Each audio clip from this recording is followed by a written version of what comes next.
अस्सलाम वालेकुम friends, welcome back to top smarties drama serial Mufad Parast. Adeel ने मुनीर को घर बुलाकर चेक दिया और कहा कि ये आलिया को दे देना, ये मेरी बेटी की खुशियों की कीमत है।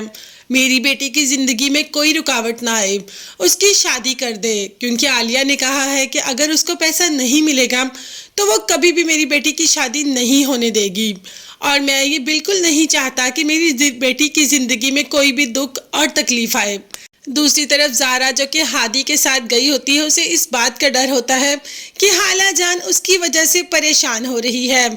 इतना सोचती है वो अपनी हाला के बारे में। हाला भी सोचती है, मगर ये नहीं कि ज़ारा परेशान हो रही होगी या ज़ारा को तकलीफ़ होगी या ज़ारा को बुरा लगेगा, बल्कि हाला सोचती है कि कितना पैसा लेना है, कैसे लेना है, कब लेना है, क्या करना है, इस तरह की बातें। खैर मुनीर साहब आ जाते हैं और कहते हैं कि ये चेक है, ये मुझे अदील भाई ने दिया है और अदील भाई ने कहा है कि ये तुम्हें दे दूं। इतनी देर में ज़ारा भी आ जाती है हादी के साथ। जब इन दोनों की बातें सुनती है तो वहीं दरवाजे पर खड़ी हो जाती है और सुनती है कि आखिर ये क्या बात कर रहे हैं। अब मुनीर साहब तो चिल्ला रहे होते हैं चेक दिखाकर कि तुमने इतने पैसों की डिमांड कर दी अदील भाई से कि तुम उनकी बेटी की शादी नहीं होने दोगी, तुम उनकी बेटी को बसने नहीं दोगी, तुम उनकी बेटी को खुश नहीं रहने दोगी, इसलिए तुमने अदील भाई से जायदाद में से ज़ारा का हिस्सा मांग लिया ताकि तुम उनके पैसों पर अयाशी कर सको। किस चीज़ की कमी है तुम्हें आलिया?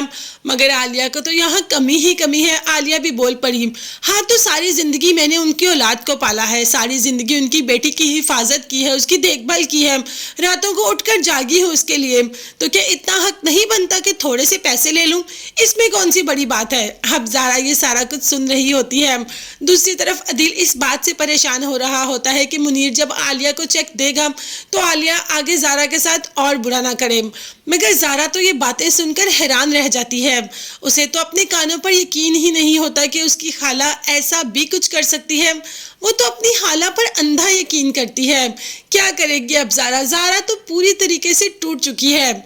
जिनको अपना समझा वो बेगाने निकले और जिनको बेगाना समझा दर हकीकत वही अपने थे। खैर आज ज़ारा के सामने अपनी खाला जान की सच्चाई आ गई। खाला जान तो अपने असली रूप में आज आ गई और ज़ारा ने सब कुछ देख और सुन लिया। मगर अभी खाला जान को इस बात का आइडिया नहीं है कि ज़ारा ने उनकी सारी बातें सुन ली। अब देखते हैं कि आगे जाकर आलिया और कौन सी चाल चलती है। फिलहाल तो ज़ारा के लिए यही बर्दाश्त करना बहुत मुश्किल हो गया कि जिस इंसान से उसने सबसे ज़्यादा मोहब्बत की, जिसकी बात सबसे ज़्यादा मानी, उसी ने उसके साथ ऐसा किया। तो क्या कभी ज़ारा ये गम भूल भी पाएगी या नहीं? अपनी नॉर्मल लाइफ शुरू कर पाएगी या नहीं? खाला के पास ही रहेगी या अपने बाप के पास चली जाएगी? असूलन तो अपने बाप के पास ही जाना चाहिए और उसी घर से रुखसती भी होगी। देखते हैं आगे आने वाली एपिसोड्स में क्या होता है। तब तक के लिए चैनल को लाजमी सब्सक्राइब कर लीजिएगा, बेल आइकॉन भी प्रेस करें ताकि हर वीडियो आप तक बआसानी पहुंच सके। अपना बहुत ज़्यादा ख्याल रखिएगा। नेक्स्ट वीडियोस तक के लिए अल्लाह हाफिज़, bye bye and take care.